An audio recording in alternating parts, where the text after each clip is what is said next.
नमस्कार. Hello doctor कार्यक्रमामध्ये सर्वांचं मनापासून स्वागत. हॅलो डॉक्टर हा दूरदर्शन सह्याद्री वाहिनीचा आरोग्यविषयक विशेष कार्यक्रम आहे, ज्यामध्ये तुम्ही तुमच्या आरोग्य समस्यांविषयी किंवा आजारांविषयीचे तुमचे प्रश्न हे आमच्या तज्ञ डॉक्टरांना विचारू शकता, ते सुद्धा घरातून कुठेही न हलता फक्त फोनवरून.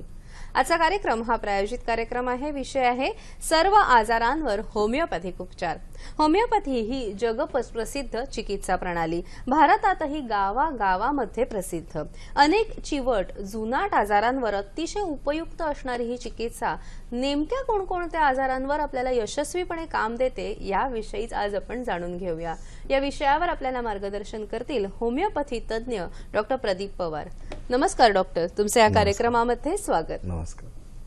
Doctor Pradeep Mahadev Pawar Panchganga homeopathic medical college इथून पदवीधर, कलकत्ता येथील नॅशनल इन्स्टिट्यूट ऑफ होमिओपॅथीमधील डॉक्टर सुभाष सिंग यांच्या मार्गदर्शनाखाली होमिओपॅथीचे विशेष प्रशिक्षण घेतले.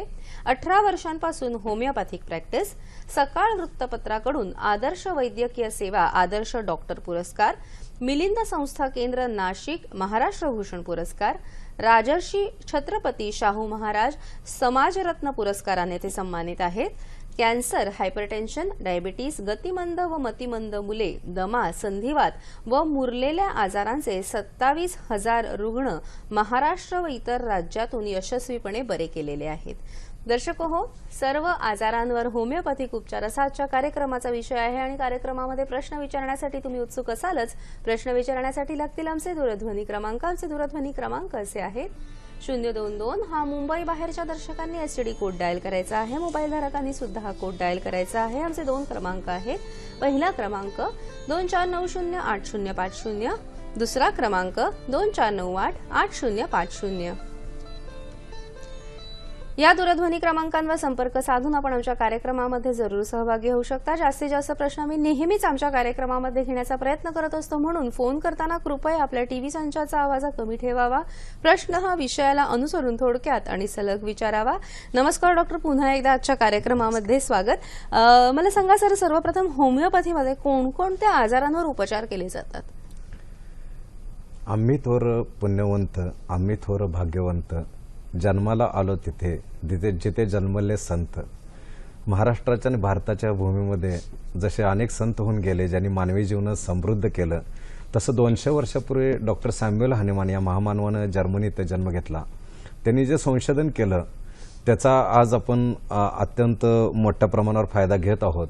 होमिओपॅथीमध्ये सर्व मुरलेल्या आजारांवर ट्रीटमेंट केली जाते. लहान मुलांचे आजार, स्त्रियांचे आजार, वयस्कर लोकांचे आजार, ह्याच्यामध्ये सर्वच आजार म्हणजे blood pressure, diabetes, cancer, kidney failure, लहान मुलांचे आजार म्हणजे सर्व अपंगत्व, पोलिओ, ऐकायला बोलायला नेणे, डोळ्याला न दिसणे, cerebral palsy, down syndrome, autism, neuromuscular dystrophy आणि इतर सर्व आजार म्हणजे ज्याला आपण म्हणतो की मूळव्याध, मूतखडा, त्वचा रोग, वेगवेगळ्या प्रकारचे मानसिक आजार, संधिवाताचे आजार, म्हणजे असं सर्वच होमिओपॅथीनं बरे केले जातात. बरोबर सर. आणि जेव्हा आपण आजार म्हणतो तेव्हा आपल्याला शरीराला होणारी व्याधी असते. अनेक वेळेला आपण स्वतःहून ओढून घेतलेल्या काही व्याधी असतात, जसं आपण व्यसनाधीनता आहे. आज तंबाखू आणि गुटखा आणि दारूची व्यसनाधीनता वाढलेली आहे. ह्याचा नेमका शरीरावर प्रथम सांगा दुष्परिणाम काय होतो? हा मॅडम, तुम्ही आत्ताचे वाक्य बोलला की आपण ओढवून घेतलेले आजार आहेत, हे खरंच आहे. हल्ली लोकांना जास्त दारू आणि तंबाखूपेक्षा कामाचं व्यसन लागलेलं आहे लोकांना. म्हणजे सर्व वेळ कामात जातो, शरीराकडे लक्ष द्यायला वेळ मिळत नाही. तो एक व्यसनच झालेला आहे, काम काम काम काम, व्यायाम न करता पळणे. तर तुम्ही आता जो विषय काढला मॅडम की तंबाखूचे दुष्परिणाम आणि अल्कोहोलचे दुष्परिणाम हे समाजामध्ये वाढताना दिसतात. अगदी महायुद्धामध्ये जेवढे लोक मरत नाहीत किंवा एखादं जम्बो जेट विमान पडून सुद्धा जेवढे लोक मरत नाहीत, तेवढं दर तासाला लोक मरत आहेत. डेली सर्वसाधारण 6 लाख लोक मरत आहेत वेगवेगळ्या आजारांमुळे तंबाखूच्या. आणि तंबाखूचे जे दुष्परिणाम ह्यासाठी एक आपण स्लाइड बघू. ह्या स्लाइडमध्ये आपल्याला दिसतंय की तंबाखूमुळे जे कॅन्सर होतात तिथं अगदी केसापासून पायाच्या नखापर्यंत, म्हणजे अगदी मेंदूचा कॅन्सर, मानेचे, नंतर फुफ्फुसाचा कॅन्सर, ब्लड कॅन्सर, नंतर जठराचा कॅन्सर, किडनीचा, पॅनक्रियासचा, नंतर मोठ्या आतड्याचा कॅन्सर, नंतर मूत्राशयाचा कॅन्सर, बायकांच्या पेशवीच्या तोंडाचा कॅन्सर.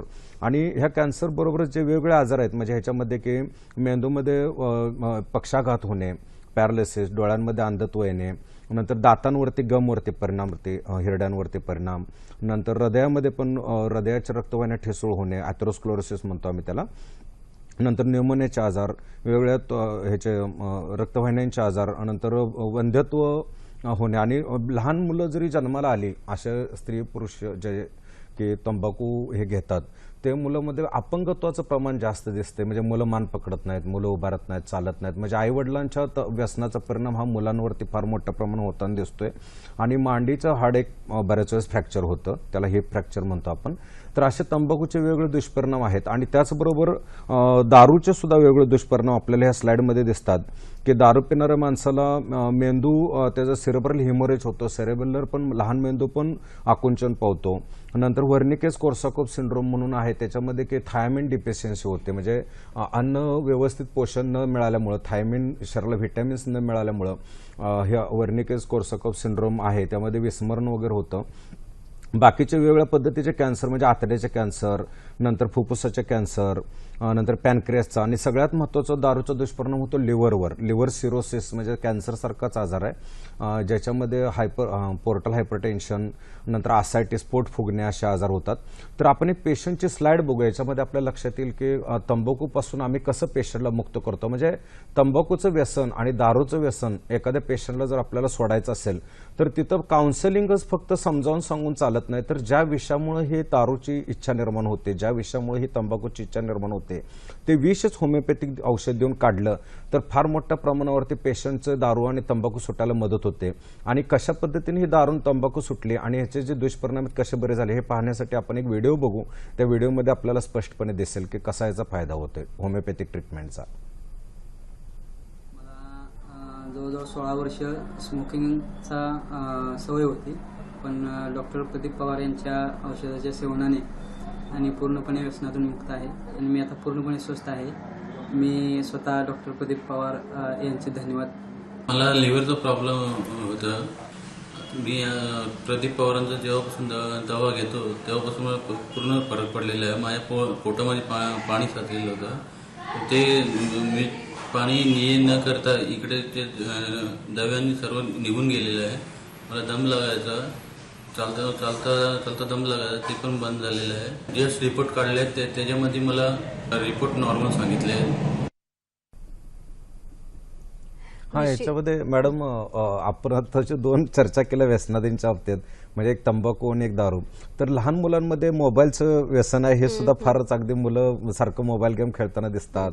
नंतर पुरुष लोक सुद्धा सारखं मोबाईलवर असतात, हे सुद्धा एक व्यसनच आहे. निश्चितच त्याच्यावर सुद्धा आपल्याला होमिओपॅथीमध्ये नक्कीच उपचार असेल. आपल्याला एक प्रश्न आलेला आहे, आपण प्रश्न घेऊया. अश्विन प्रश्न विचारताय डोंबिवलीवरून. नमस्कार. नमस्कार, प्रश्न विचारा. हा, बोला. ऍक्च्युली लुपस डिसीज बद्दल बोलायचं होतं. हा, ल्युपस ना? हा, लुपस. हा, तर सर लुपस मध्ये ऍक्च्युली 2 वर्ष पहिले डिटेक्ट झालेला आहे माझ्या पत्नीला. बर. तर त्यासाठी आपण आधी तर औषध उपचार जो केला होता ॲलोपॅथीचा थोडा काही दिवस केला, पण आपण स्टेरॉइड्स असतात म्हणून तो औषध उपचार घेतलेला नाही. आता पेशंटला सध्या काय काय त्रास होतोय? सर तिला उलटी, पोटदुखी आणि थोडासा आता इंटरनल ऑर्गनचा त्रास व्हायला लागलाय. म्हणजे जसं की लंग्स वरती इन्फेक्शन आलेलं आहे आणि हार्ट रिलेटेड पण थोडासा प्रॉब्लेम आहे हलकासा. म्हणजे जे नॉर्मली 32% जो पंपिंग रेट असतो तो थोडा आता 30% वरती आलेला आहे. हा, आणि सांधे कोणते इन्व्हॉल्व्ह झालेत का याच्यामध्ये? लोपसमध्ये सांधे कोणते दुखतात का पेशंटचे? तिला सुजन असते चेहऱ्यावरती आणि तळपायावरती वगैरे, आणि ते दुखतं, पेन करतं. हा, ठीक आहे. तुमचा प्रश्न आपल्याला समजलेला आहे. तर लुपसच्या बाबतीत होमिओपॅथिक ट्रीटमेंट अतिशय एक्सलंट आहे. लुपसचे जे वेगवेगळे लक्षणं आहेत ह्याच्यामध्ये कसं होते की स्पेशल तुम्ही अगदी लुपसच्या मध्ये फुफ्फुसाचं काही लक्षण दिसलं तर त्यासाठी वेगळी ट्रीटमेंट, चेहऱ्याला सूज येते, सांधे दुखतात तर वेगळी ट्रीटमेंट, असं होमिओपॅथीमध्ये नाही. होमिओपॅथीमध्ये आपल्याला कॉन्स्टिट्युशनल ट्रीटमेंट असते. याच्यामध्ये पेशंटच्या संपूर्ण शरीराच्या मध्ये काय काय तक्रार सर्व नोंद केले जातात आणि त्या अनुषंगाने पेशंटची प्रवृत्ती वगैरे बघून कोणतं विष पेशंटच्या शरीरात आहे बघून ते जर काढलं तर पेशंटच्या शरीरामध्ये जेवढ्या तक्रार सर्वच बरे होतात. म्हणजे एकाच दगडात अनेक पक्षी मारले जातात असं म्हणायला हरकत नाही. तर होमिओपॅथिक ट्रीटमेंट तुम्ही निश्चितपणाने घ्या आणि आम्ही कोणत्याही आजारांची ट्रीटमेंट देऊ देत, पण पेशंटला आम्ही जे ठराविक प्रकारचे प्राणायाम ध्यानसारखे व्यायाम सुचवतो, आहारातले पथ्य सुचवतो आणि औषधं, असं तिन्ही मिळून आम्ही पेशंटला पूर्ण मुळापासून बरं करू शकतो. सर, जेव्हा आपण बघतो की ल्युपस सारखे ऑटो इम्युन डिसऑर्डर्स आहेत, आज ऑटो इम्युन डिसऑर्डर्स पण खूप वाढलेले आणि त्याचबरोबर लाईफस्टाईल रिलेटेड डिसऑर्डर्स खूप झालेले आहेत. उदाहरण दिल्याचं तर डायबिटीस आहे, हाय ब्लड प्रेशर आहे, संधिवात आहे, अगदी आपण म्हणू शकतो की मुरलेले आजार आहेत हे. तर या मुरलेल्या आजारांवर काही उपाय आहे का?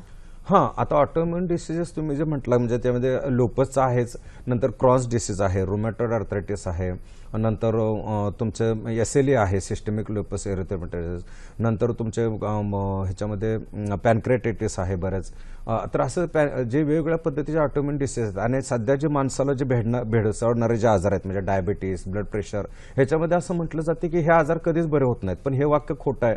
जर होमिओपॅथिक ट्रीटमेंटला व्यायामाची आणि आहाराची जर साथ दिली तर हे आजार कायमचे बरे होऊ शकतात. आपण मॅडम एक व्हिडिओ बघू, ह्याच्यामध्ये आपल्याला पहिल्यांदा लक्षात येईल की कशा पद्धतीने हे मुरलेले आजार, संधिवाताचे आजार, ब्लड प्रेशरचे, डायबिटीसचे आजार कायमचे कसे बरे होऊ शकतात हे आपण व्हिडिओ पाहू. मला बसता येत नव्हतं, उठता येत नव्हतं, असं चालायचं म्हणतं चमकायचं, गुडघं कंबर हे. पण आता मला व्यवस्थित वाटतंय तुमचं पवारांचं औषध घेतल्यापासून. पहिली 5 वर्ष शुगर होती मला, पण त्या शुगरमुळं लई गोळ्या औषध भरपूर खाल्ल्यात, पण एक पण गुण आला नाही. म्हणून तुमचा शुगरचा ह्याचा तुमचा पवार डॉक्टरांचा गुण आला मला. जेवण वगैरे भरपूर जाते आता. पहिलं जेवायची लई अडचण होती, त्या गोळ्यामुळे जेवण सुद्धा जात नव्हतं. संधिवात पीठ सगळं व्यवस्थित सगळं झाले. औषधाचा मला गुण आला. सगळं हातपाय दुखत होतं, शुगर होती, मूल्यावात सगळं जे होतं आजार होतं, पाय सुजायचं, पाय उडायचं, BP होती, शुगर होता. 20-25 वर्षे पाठ दुखत होती, कंबर दुखायची, धावाला तुला दम लागायचा. त्या 1 वर्षामध्ये मला एवढा फरक पडत गेला का मी आता आनंदात खाऊ शकतो, आनंदात धंदा करू शकते. असं माझ्या आता बिमारी सर्व निघून गेलेली. तर BP बरी झाली, शुगर बरा झाला. निश्चितच. आणि जसं तुम्ही म्हणाल की जे लाईफस्टाईल रिलेटेड डिसऑर्डर्स आहेत, आज आपण बघतो डायबिटीस आहे, हाय ब्लड प्रेशर आहे किंवा अगदी संधिवात आहे, तिकडे व्यायामाची जोड देणं सुद्धा महत्वाचं आहे आणि ह्याच्यावर पण सुद्धा तुम्ही भर देताय. कारण व्यायामाची जर जोड असेल ह्या औषधांवर तर त्याचा परिणाम जास्तीत जास्त चांगला होऊ शकतो. जसं आपण बघतो की सर्वसाधारणपणे आपल्याला आजार म्हटलं की आपण मोठ्या माणसांचे आजारांचा विचार करतो, पण लहान मुलांमध्ये सुद्धा अनेक आजार होतात आणि ह्याच्यासाठी होमिओपॅथी सारखी अतिशय उत्तम चिकित्सा नाही, कारण अतिशय छान गोळ्यांचा डोस असतो आणि सहजपणे लहान मुलांना घेता सुद्धा येत असतो. लहान मुलांच्या कोणकोणत्या आजारांवर उपचार आहेत? हा, लहान मुलांचे सर्वच आजार जिथं आई वडील अगदी थकून गेले दाखवून अगदी मुलगा मान पकडत नाही, मुलगा आमचा चालत नाही, उभारत नाही, त्याची बुद्धी इतर मुलांच्या सारखे काम करत नाही, तो मतिमंद गतिमंद मुले, सेरिब्रल पाल्सीचे आजार, नंतर अपंगत्व, एखादं हात वाकडा आहे, पाय वाकडा आहे, नंतर अंधत्व आहे, लहान मुलांमध्ये अंधत्वाचे प्रॉब्लेम वाढलेले आहेत, नंतर कॅन्सरचं प्रमाण लहान मुलांमध्ये वाढलंय. आता सध्या हे याच्या अगोदरच मला फोन आला की आमच्या बाळाला डॉक्टर ब्लड कॅन्सर झालेला आहे. तर असे जे लहान मुलांचे आजार आहेत. नंतर अंथरुणात लघवी करण्याचा प्रॉब्लेम, सारखं चिडचिडपणा, सारखं आजारी पडणे, अपुरी वाढ म्हणजे उंची कमी आहे, तब्येत सुधारत नाही, अशक्तपणा आहे, नंतर मोबाईल सारखं खेळतो, चिडचिडपणा करतो, अभ्यास करत नाही. तर अशा लहान मुलांचे जे विविध आजार आहेत ज्याच्यामध्ये न्यूरोमस्क्युलर डिस्ट्रोफी आजार आहे, अचानक 7वीला गेल्यापासून पायातली ताकद कमी झालेली आहे. तर असे लहान मुलांचे सर्वच आजार आपल्या होमिओपॅथिकनं कसे बरे होतात मॅडम, याचे आपण व्हिडिओ पाहू म्हणजे आपल्या लक्षात येईल की कसे आजार मुळातून बरे होऊ शकतात. पहिलं मला एवढं उभा राहत नव्हतं, तर आता मला 25 ते 30% फरक पडलाय. आणि मला पहिला रागात चालत होतो, तर आता उभा राहिलेलो. अजून 2-4 महिन्यात मला चाला येईल असं भरोसा आहे मला. हा माझा मुलगा आहे पूजन चपका.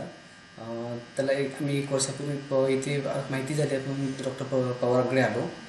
तर त्याच्यामध्ये आता बराचसा फरक पडलेला आहे. तर ह्याच्याप्रमाणे ऐकू कमी होता आणि अभ्यासामध्ये अभ्यास करत नव्हता, थोडं चिडचिड करत होता. तर बऱ्यापैकी अंडरस्टँडिंग वाढलेली आहे. आता प्रत्येक गोष्ट त्याला कळते आणि अभ्यास सुद्धा करतो. आता त्याचं या परीक्षेमध्ये त्याला 85% मार्क्स पडलेत. तर आता अभ्यासाची म्हणजे काहीच आमची तक्रार नाही. ती अगोदर अडखळत बोलत होती, र शब्द तिला व्यवस्थित उच्चारता येत नव्हता, आता तो व्यवस्थित उच्चारते. आणि तिच्या पायाला वगैरे पुरळ जे उठत होते ते पण बऱ्यापैकी कमी झालेले आहेत. पूर्ण नाव सांगायचं.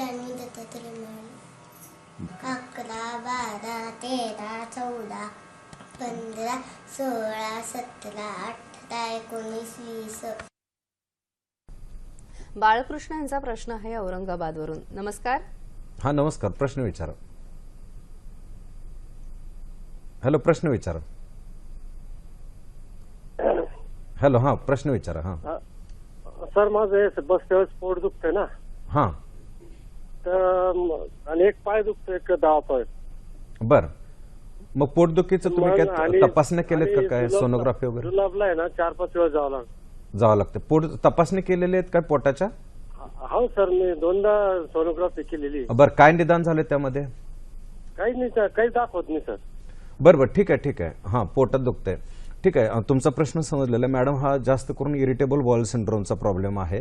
याच्यामध्ये पोटात दुखते आणि तपासण्या केल्या तर त्यात काहीच येत नाही, म्हणजे लक्षणं अशी फक्त दिसतात, म्हणजे पोटामध्ये काय आजार सोनोग्राफीत वगैरे दिसत नाही आणि सारखं संडासला जावं लागतं.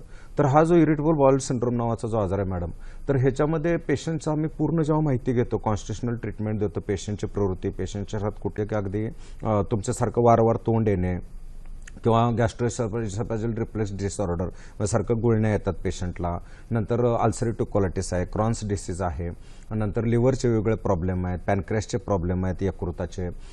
तर असे सर्व आजार म्हणजे ज्याच्यामध्ये की अपेंडिक्स आपण म्हणतो सूज आलेले आहे, नंतर मूळव्याध आहे, मुतखडा आहे, पोटसारखं गच्च होतं, अपचन होतं. तर असे पोटाचे सर्व आजार आपल्या होमिओपॅथिक ट्रीटमेंटनं कायमचे बरवू शकतात, फक्त थोडंसं व्यायामाचे आणि आहारातले पथ्य पाळायला. आहारातला पथ्य आहे मुखापासून गुदापर्यंत जी पूर्ण ती अन्ननलिका, म्हणजे अन्ननलिका नाही, जो डायजेस्टिव्ह सिस्टीम आहे त्याच्यावर पथ्य पाळणं आणि उपचार हे दोन्हीची जोडी आणि त्याला व्यायामाची त्रयी अतिशय उपयुक्त आहे. इतर कोणकोणते आजार आहे जे होमिओपॅथीने बरे होऊ शकतात याविषयी माहिती घेऊया. मात्र कार्यक्रमामध्ये वेळ झाली एका छोट्या विश्रांतीची.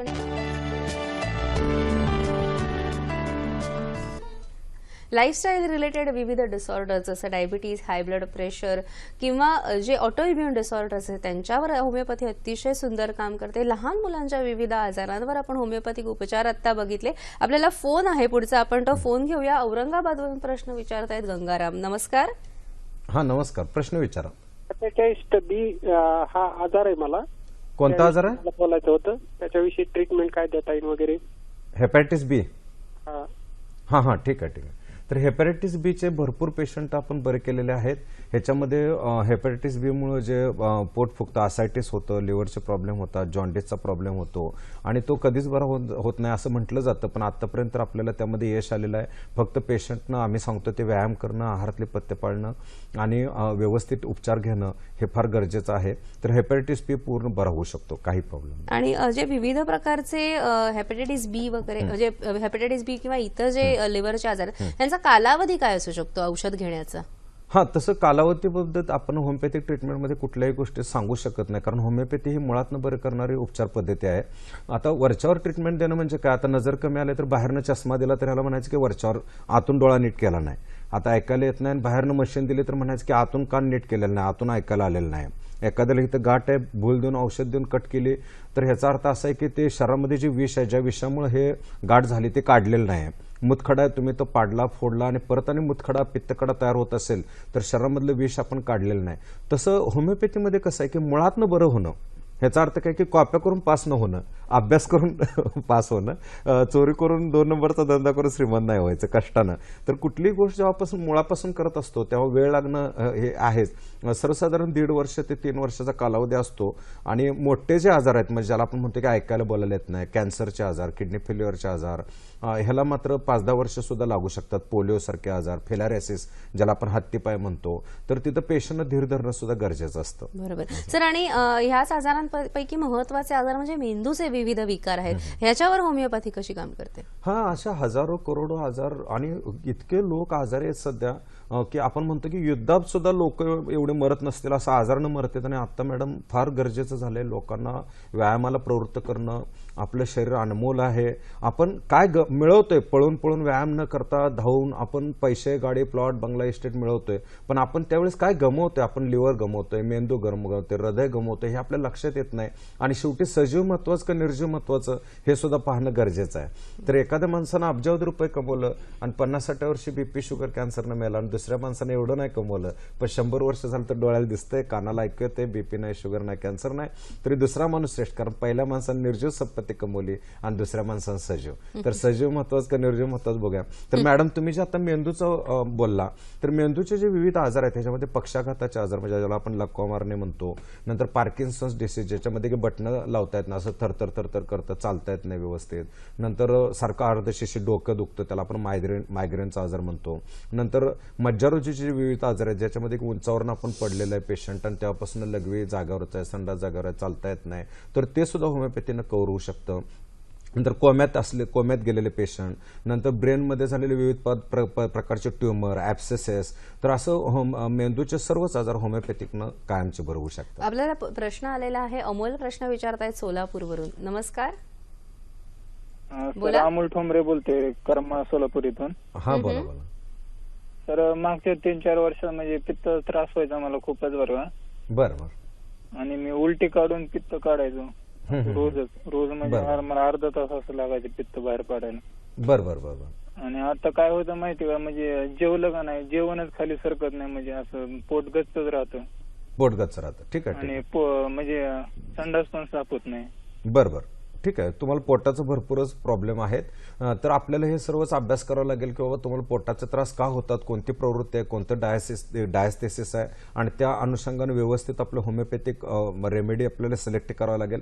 आणि ती रेमेडी दिल्यानंतर तुम्ही कायमचं आणि मुळातनं बरं होऊ शकता. तुमचा पोटाचा प्रॉब्लेम, संडास साफ न होणे, पोट गच्च होणे, पित्ताचा प्रॉब्लेम कायमस्वरूपी बरा होऊ शकतो आणि तुम्ही आनंदाने काम करू शकता. सर्वात महत्वाची गोष्ट म्हणजे, कारण एखादा त्रास जर शरीरात असेल तर प्रगती खुंटते, माणसाचं लक्ष सारखं त्या गोष्टीवर राहतं आणि माणूस एन्जॉय करू शकत नाही लाईफ. जसं तुम्ही आता मेंदूंच्या विविध विकाराविषयी म्हणालात, तसं अजून एक आजार म्हणजे फार आता आपल्याला बघायला मिळतात म्हणजे एंडोक्रायनल डिसऑर्डर्स. लहान मुलींपासून अगदी एंडोक्रायनल डिसऑर्डर्स सुरू असतात, अनेक वेळेला प्रॉब्लेम सुरू असतात. नेमके हे काय आहेत आणि ह्यावर कसे उपचार आहेत? हा, आता कसं झालं की लहान मुलं, आता 6वीची मुलं वगैरे ह्यांना सुद्धा थायरॉइडचे प्रॉब्लेम वाढलेत आणि स्त्रियांमध्ये तर इतकं प्रमाण आहे की अगदी स्पष्ट गळ्याला दिसते की गॉयटर म्हणजे इतकी मोठी गाठ इथं थायरॉइडची इथं दिसते स्पष्ट डोळ्याला आपल्या. तर वेगवेगळ्या पद्धतीचे अंतःस्रावी ग्रंथीचे जे आजार आहेत एंडोक्राइन, त्याच्यामध्ये आपल्याला डायबिटीस आहे, कुशिंग सिंड्रोम आहे, ॲडिसन्स डिसीज आहे, नंतर टेस्टिसचे वेगळे आजार आहेत, ओव्हरीचे वेगवेगळे आजार आहेत. तर सर्वच आजार होमिओपॅथिकनं कायमचे बरे होऊ शकतात. थायरॉइडचे प्रॉब्लेम आहेत, पॅराथायरॉइडचे पण प्रॉब्लेम आहेत, ॲड्रेनल ग्लँडचे प्रॉब्लेम आहेत. तर सर्वच तुमच्या अंगाची सूज वगैरे बऱ्याच वेळेस ते हार्मोनल चेंजेसमुळे होते. पीसीओडीचा प्रॉब्लेम असतो, पाळी वेळच्या वेळी येत नाही. तर असे स्त्रियांचे सुद्धा सर्व आजार आपल्या होमिओपॅथिकनं बरे होऊ शकतात. बरोबर. आणि ह्याच्याच बरोबर आपण नेहमी म्हणतो की होमिओपॅथिक आहे ना म्हणजे जुनाट किंवा चिवट रोगांवर चांगली उपयुक्त असते. पण अनेक असे ताप आहेत, मलेरियाचा ताप आहे किंवा चिकनगुनियाचा ताप आहे, त्याच्यानंतर प्रचंड सांधेदुखी असते किंवा वेगवेगळे इन्फेक्शियस फीवर्स आहेत, ह्याच्यावर सुद्धा होमिओपॅथिक वर्क करू शकतं का? हा, आता मध्ये स्वाईन फ्लूनं फारच मोठा धुमाकूळ माजवला होता की बघेल तिकडे स्वाईन फ्लू, आणि स्वाईन फ्लूवरती अतिशय सुंदर ट्रीटमेंट आहे होमिओपॅथिक. नंतर चिकनगुनिया, डेंग्यू, नंतर तुमची लेप्रसी सर कुष्ठरोगावरती अतिशय सुंदर ट्रीटमेंट आहे. TB आहे, एड्स आहे. एड्सच्या बाबतीत सुद्धा पेशंटचा CD4 काउंट फार चांगल्या पद्धतीने वाढतो. आता तो रक्तातनं नील अजून करणं शक्य झालेलं नाही, परंतु पेशंटचं लाईफ आपण वाढवू शकतो, दीर्घायुष्य बनवू शकतो पेशंटला. तर सर्व प्रकारच्या तापांवरती होमिओपॅथिक ट्रीटमेंट फार सुंदर. आपल्याला प्रश्न येतोय, सोमनाथ प्रश्न विचारतायत नाशिकवरून. नमस्कार. हा नमस्कार मॅडम. नमस्कार, बोला. सर, माझा मुलगा आहे 5.5 वर्षाचा. हा. तो आता मागे साधारण 7-8 महिन्यापासून ना असा एकटाच हसतो अचानक. हा. आणि मग काय होतं ते समजत नाही. आम्ही डॉक्टरकडे गेलो, मेंदूचा MRI वगैरे केला, त्याच्यामध्ये पूर्ण नील रेकॉर्ड दाखवलं त्याचं. बरोबर. हा. आणि तो असा हसतोय, म्हणजे काही निदान होत नाही. नेमकं काय होत नाही, लक्षात आलं. तो प्रॉब्लेम तुमचा समजलेला आहे. बाळ तुमचं 5 वर्षाचं आहे आणि ते हसतंय. हा, ठीक आहे. तर ह्याच्यामध्ये आनुवंशिकता हा घटक फार महत्वाचा आहे. ह्याच्यामध्ये आम्हाला सगळं आनुवंशिकची स्टडी करावं लागेल की आईच्या घराण्यामध्ये कुठले आजार होते, वडिलांच्या घराण्यातले कुठले आजार होते, आणि त्या दोन्हीत मिळून कोणतं विष बाळामध्ये गेलेलं आहे आणि कोणत्या विषयामुळे बाळाला असं 5 वर्षानंतर बाळ असं हसतंय अचानकच, त्याचा सायकॅट्रिक प्रॉब्लेम जो निर्माण झालाय तो कशामुळे झालाय, आपल्याला पूर्ण त्याची माहिती इत्यंभूत घ्यावी लागेल आणि त्या अनुषंगाने ट्रीटमेंट दिली तर बाळ तुमचं पूर्णतः बरं होऊ शकतंय. काही प्रॉब्लेम नाही. तुम्ही होमिओपॅथिक ट्रीटमेंट निश्चितपणाने घ्या. सर, जेव्हा आता विषय विषयच निघालेला आहे. तर अनेक प्रकारचे मानसिक आजार असतात. कोणाला अचानक भीती वाटते, पण कशाची भीती वाटत असते कळत नाही, किंवा इतरही काही मानसिक आजार आहेत, ह्याविषयी काय सांगाल? हा, मानसिक आजारांच्या बाबतीत मला एक गोष्ट सांगायची आहे मॅडम, की मानसिक आजारांच्या बाबतीत काउन्सिलिंग करणं, समजावून सांगणं, ह्याच्यापेक्षा पेशंटच्या शरीरामध्ये कुठलं विष आहे, कोणत्या विषयामुळे माणसाच्या मनावरती असा परिणाम झालेला आहे, आणि तो सारखा असं आता येतानाच मला एक फोन आला होता की डॉक्टर मला OCD आहे, ऑब्सेसिव्ह कंपल्सिव्ह डिसऑर्डर, म्हणजे सारखा हात धुवा वाटतात, काही लोक सारखंच प्रार्थना करत राहतात, रिपीटेडली एखादी मुवमेंट करत राहतात, नंतर शंका घेत राहतात, जसं की सिझोप्रेनियामध्ये शंकाच घ्यायची प्रत्येकावरती, नंतर डिप्रेशनमध्ये जातात लोक, नैराश्याच्या गर्तेत जातात, नंतर सुसायडल टेंडन्सी, आत्महत्या करावी वाटते पेशंटला, चिंतासारखी सातत्याने जाणवते. तर हे सगळं कुठल्या विषयामुळे होतं? ते विष जर काढलं आपण आणि कॉन्स्टिट्युशनल ट्रीटमेंट रेमेडी व्यवस्थित दिली तर पेशंट कायमस्वरूपी ह्या मानसिक त्रासापासून मुक्त होऊ शकतो आणि पेशंटला एक आनंदी जीवन जगू शकतो. म्हणजे तुमचं म्हणणं असं आहे की जे आपण काउन्सिलिंग वगैरे करतो त्याच्याबरोबरच होमिओपॅथीमध्ये काही स्पेसिफिक रेमेडीज आहेत तुमच्या कॉन्स्टिट्युशनच्या हिशोबाने. आपल्याला सर पुढचा प्रश्न आलेला आहे उस्मानाबाद वरून. नमस्कार. हा, नमस्कार. हा, बोला. हॅलो, नमस्कार मॅडम. हा, नमस्कार, बोला, काय त्रास आहे?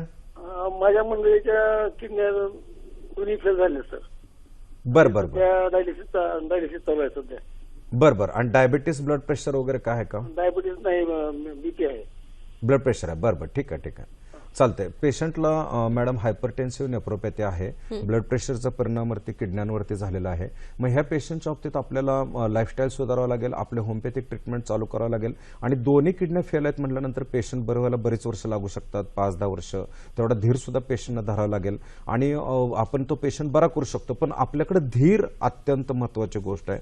धीर पाहिजे, संयम पाहिजे. इतके मोठे आजार लगेच बरं होणं शक्य नाही. आणि डायलिसिसची फ्रिक्वेन्सी जी आहे, म्हणजे आता आठवड्यातनं समजा 2दा आहेत, 3दा आहेत, तर हळूहळू आपण ते एक्सटेंड करत 15 दिवसातनं एकदा, महिन्यातनं एकदा असं ते हळूहळू पेशंट बरं करू शकतो. त्यामुळे तुम्ही जर धीर धरण्याची जर तयारी असेल तर होमिओपॅथिक ट्रीटमेंट निश्चितपणाने घ्या, पेशंट तुमचा बरा होऊ शकतो. किडनीच्या इतर कोणकोणत्या आजारांवर होमिओपॅथिक ट्रीटमेंट यशस्वी आणि प्रभावी आहे याविषयी किडनीच्या विविध आजारांवर कोणकोणते होमिओपॅथिक उपचार आहेत आणि कोणकोणत्या किडनीच्या आजारांवर ह्याविषयी आपण थोडक्यात जाणून घेऊया. सर, काय सांगाल? मगाशी तुम्ही किडनी फेल्युअर विषयी म्हणाला. हां, किडनीमध्ये पेशंटच्या जेव्हा अंगाला सूज येते, पेशंटला ज्यावेळेस लघवीचा त्रास होतो, पायाला सूज येते, त्यावेळेस पेशंट ज्यावेळेस दाखवायला येतो त्यावेळेस आम्हाला बघावं लागतं की किडनीचे कोणकोणते प्रॉब्लेम आहेत. आणि ब्लड प्रेशर आणि डायबिटीसचा परिणाम किडनीवरती फार होत आहे. त्याला आपण म्हणतो डायबेटिक नेफ्रोपॅथी.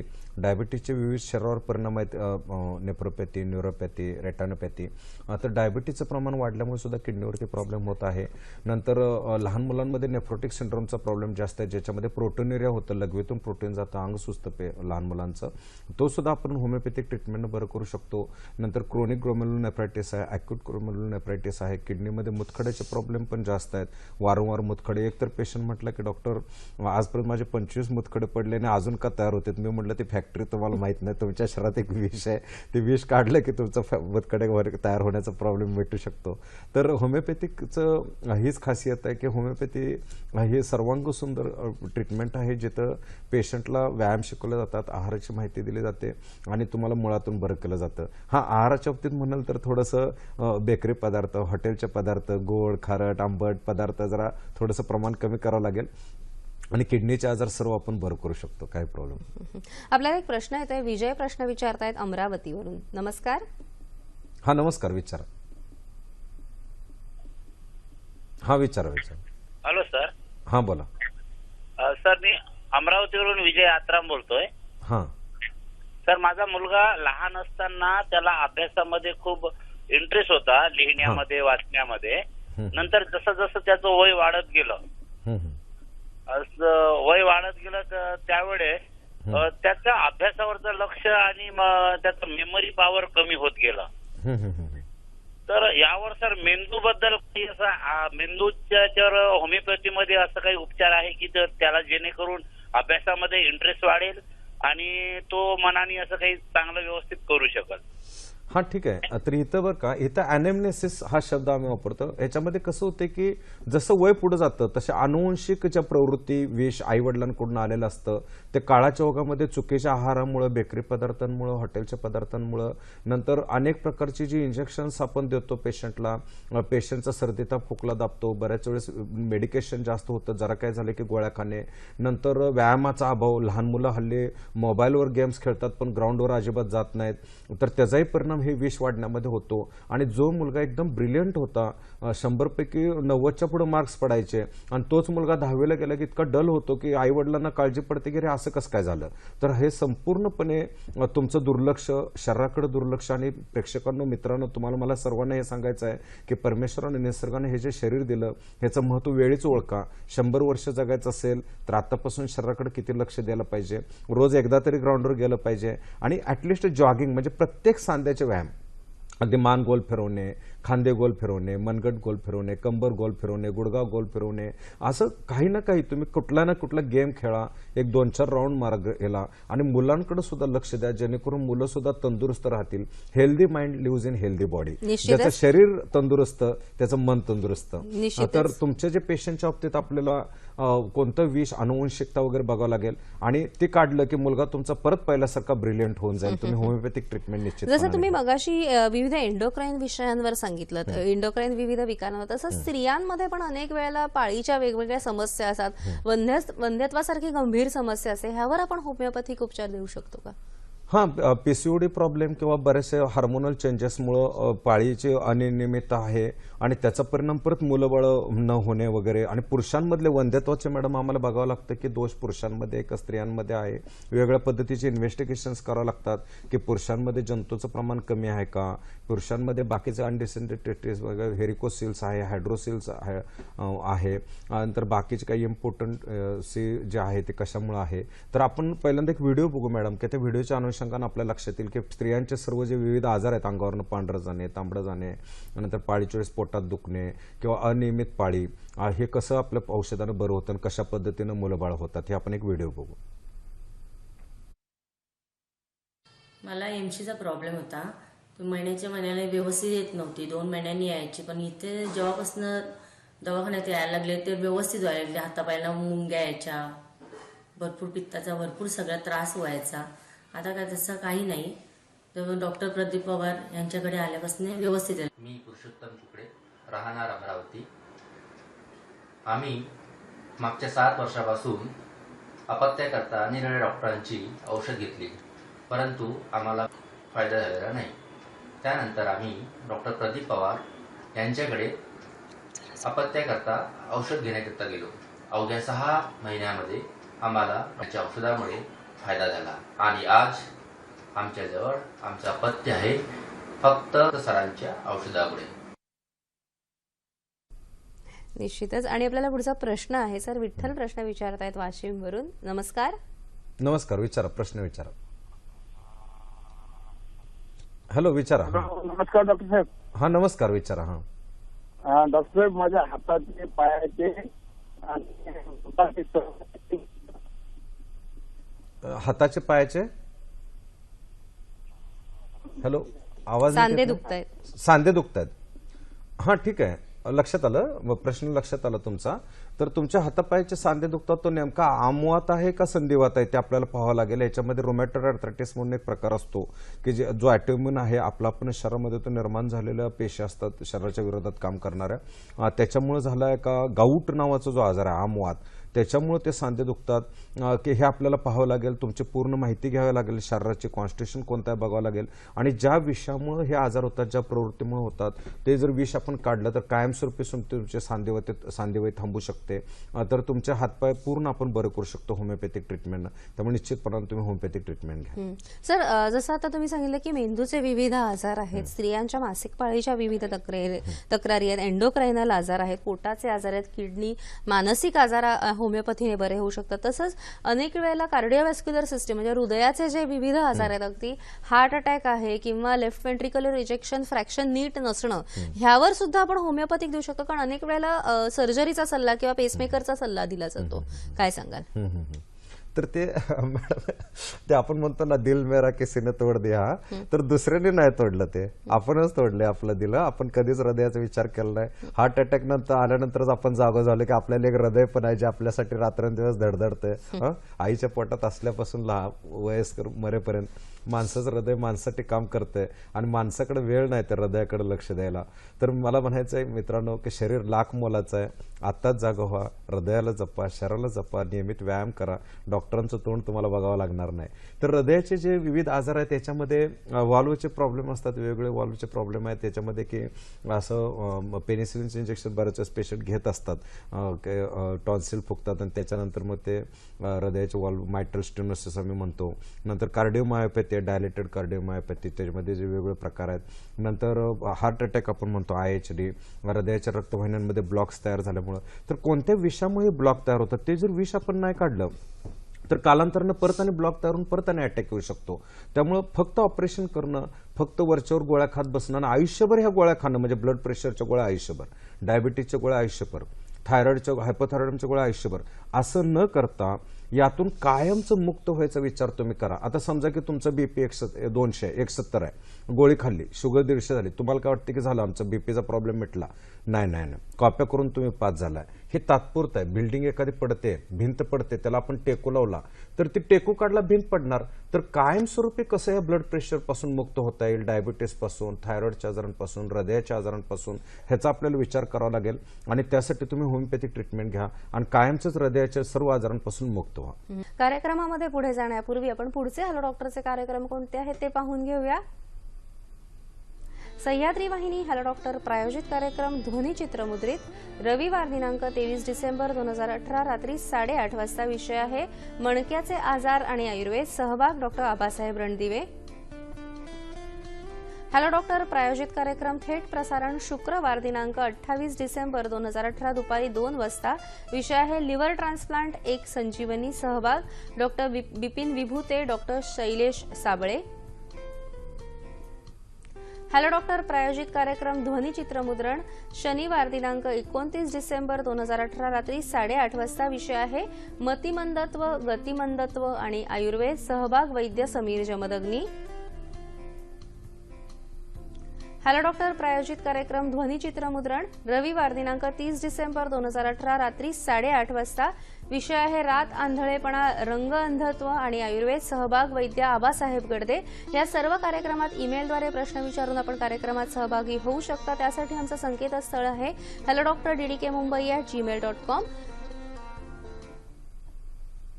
होमिओपॅथी अतिशय प्रसिद्ध आहे. ती जुनाट आणि चिवट अशा त्वचा विकारांवर, कारण त्वचा विकाराचे रुग्ण दारोदारी प्रत्येक डॉक्टरकडे आपल्याला भटकताना दिसतात आणि विशेष करून मलम, ट्यूब्स वगैरे सगळं लावून झालेलं असतं. होमिओपॅथीमध्ये कोणकोणत्या त्वचा विकारांवर आपण उत्तमरित्या यशस्वीरित्या मात करू शकतो? होमिओपॅथी हे सर्वच आजार, म्हणजे अगदी तुम्ही त्वचा विकारच नव्हे, तुमच्या शरीरामध्ये कोणतेही आजार असू दे जे अनेक वर्ष झालं तुम्ही ते घेऊन फिरताय. मगाशीच मी तुम्हाला म्हटलं की अपंगत्व आहे, तुमचे पाय वाकडे आहेत, हात वाकडे आहेत, मणक्याला कुबड आहे, समजा की तुमच्या डोळ्यांना दिसायचं कमी आलंय, समजा की कानांना ऐकायचं कमी आलंय, समजा की तुमचे पोटाचे आजार आहेत, फुफ्फुसाचे आजार आहेत, तुमचे आजार कोणतेही असोत, होमिओपॅथिक ट्रीटमेंट तुमच्यासाठी फार सुंदर औषध उपचार पद्धती आहे. तर मॅडमने आता जो प्रश्न विचारला त्वचाविकार, तर त्वचाविकारामध्ये बऱ्याच वेळेस आपल्याला व्हिटिलिगो दिसतात की ज्याच्यामध्ये पांढरे डाग आहेत बरीच वर्ष झालं, ते सुद्धा होमिओपॅथिक बरं करू शकते. सोरायसिसचा आजार आहे ज्याच्यामध्ये चंदेरी कलरचे खवले असं पेशंटला पडतात आणि सोरायटिक आर्थरायटिस म्हणजे ते सांध्यांबरोबर सांधे पण दुखतात त्या सोरायसिस बरोबर. आणि बाकीचे जे आजार आहेत एक्झेमा म्हणजे कुठं तर पायावरती असं खाज उठते बरेच वर्ष झालं, मलम लावले की जाते, मलम लावायचं बंद केले की परत येते. नंतर गचकरण आहे, जांगेत सारखं खाजवतं, असं गोल गोल असे चट्टे पडतात. नंतर ॲलर्जीचा प्रॉब्लेम, आर्टिकॅरिया वगैरे. तर होमिओपॅथीमध्ये त्वचाविकारांवरती फार सुंदर ट्रीटमेंट आहे आणि आपण एक व्हिडिओ बघू ज्याच्यामध्ये की त्वचाविकार कसे बरे केले जातात होमिओपॅथीने आपल्याला पाहता येईल.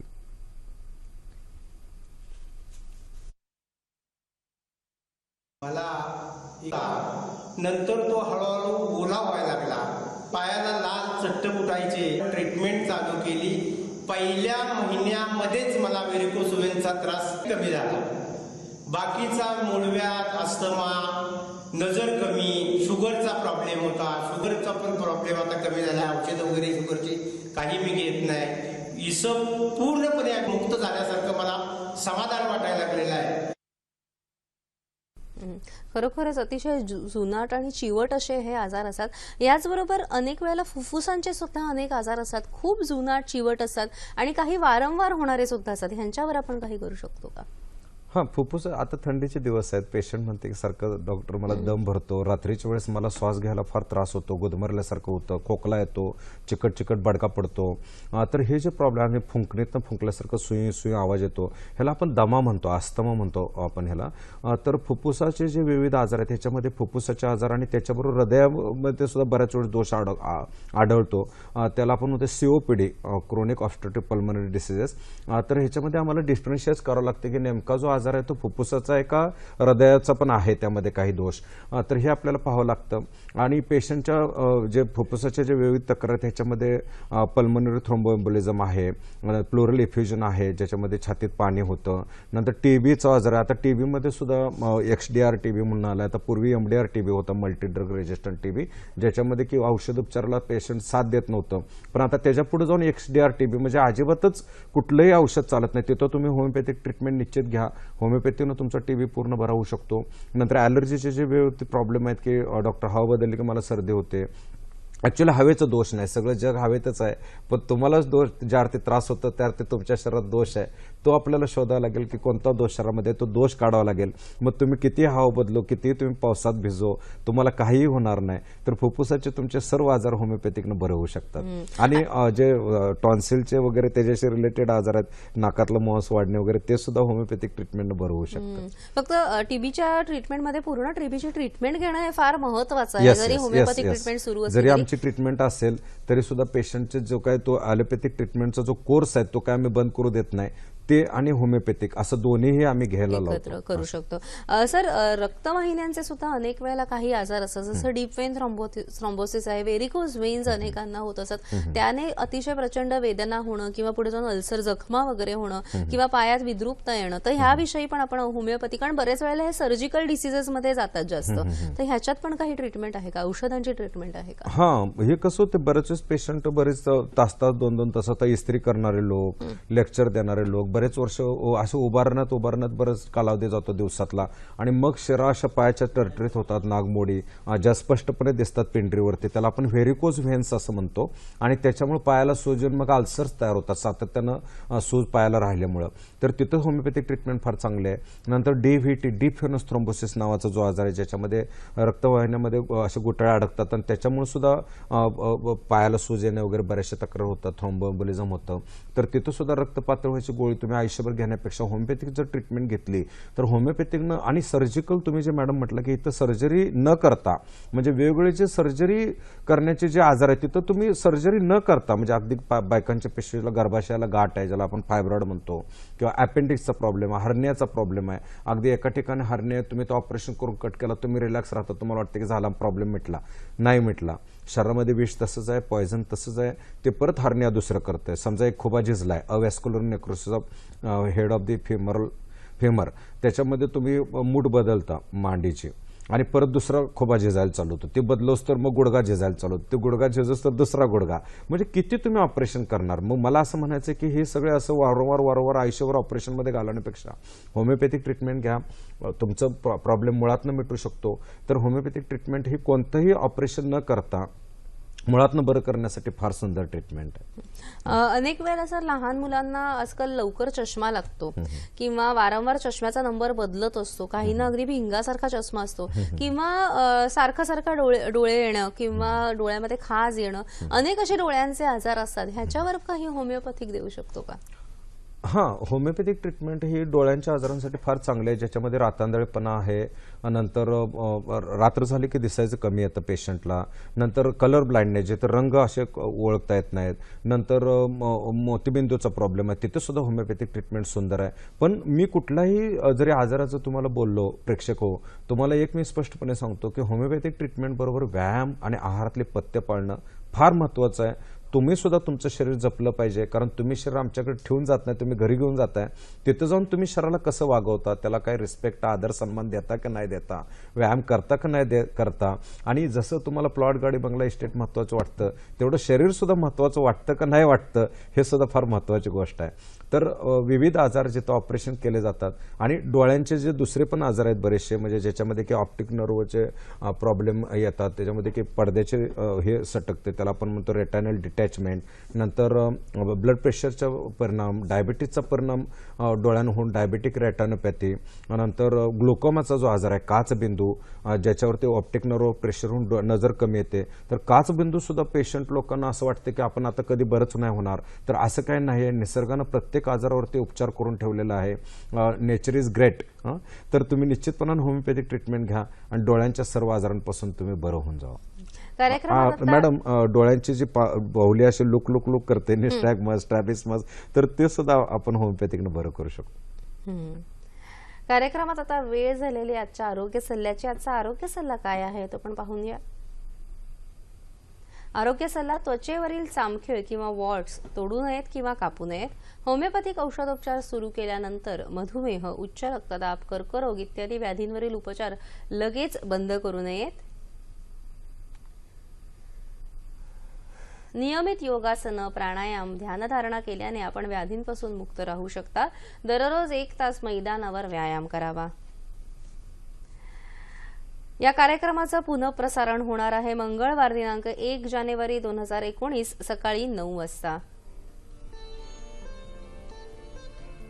आजचा कार्यक्रम तुम्हाला कसा वाटला हे जाणून घेण्याची सुद्धा आम्हाला उत्सुकता आहे. याशिवाय ज्या डॉक्टर्सना आमच्या कार्यक्रमात प्रायोजित कार्यक्रम करायचा असेल त्यांनी आम्हाला जरूर संपर्क साधावा. आमचा पत्ता आहे निर्माता हॅलो डॉक्टर, दूरदर्शन केंद्र, वरळी, मुंबई 400030. ईमेल आहे hello.dr@gmail.com. www.facebook.com/ddsahyadri.in वर तुम्ही तुमच्या कमेंट्स पाठवू शकता. youtube.com/user/ddsahyadri वर हाच कार्यक्रम तुम्ही पुन्हा बघू शकता. होमिओपॅथीने अनेक विविध सिस्टीम्सच्या आजारांवर उपयुक्त आहे. कानामध्ये जे विविध प्रॉब्लेम्स असतात, बहिरेपणापर्यंत, काय ह्याच्यावर आहे का उपाय? कानाचे सर्वच आजार होमिओपॅथिकनं बरे होऊ शकतात. कानामध्ये बहिरेपणा जो आहे, मगाशीच मी तुम्हाला म्हटलं की तुम्ही जेव्हा डॉक्टरांकडे जाता की मला ऐकायला कमी येते किंवा आमचं बाळ जन्मल्यापासून ऐकत नाही, त्यावेळेस तुम्हाला मशीन देण्यापेक्षा तुमचं बाळाला आतून कसं ऐकायला येईल, त्यासाठी आयुष्यभर ती मशीन कानाला लावून फिरण्यापेक्षा आतून कान बरं करणं, आतून ऐकायला येणं, मूकबधिरतेचा जो प्रॉब्लेम आहे, बोलायला न येणे, ऐकायला न येणे, तिथं होमिओपॅथिक फार ट्रीटमेंट सुंदर आहे. वारंवार कान फुटणे, ज्याला आपण ओटायटिस मीडिया म्हणतो, तो वारंवार कान फुटण्याचा प्रॉब्लेम सुद्धा होमिओपॅथिकनं बरा होऊ शकतो. होमिओपॅथिक उपचार पद्धती ही कॉन्स्टिट्यूशनवर आधारित आहे. पेशंटची पूर्ण माहिती घेतली जाते आणि त्याच्यावर आमच्याकडे जे वेगवेगळे 2000 औषध असतात, त्या 2000 औषधापैकी कुठलं पेशंटच्या शरीराला, कॉन्स्टिट्यूशनला, व्यक्तिमत्वाला सूट होते ते औषध देऊन आपण पेशंटचा आजार बरं करतो. तर कानाचे जे विविध आजार आहेत त्याच्यामध्ये व्हर्टिगो म्हणून जो म्हणतो आपण, चक्कर येणे पेशंटला, टिनिटस आहे, जिथं पेशंटला सारखं कानात गुई वेगवेगळ्या पद्धतीचे आवाज सातत्याने येत राहतात.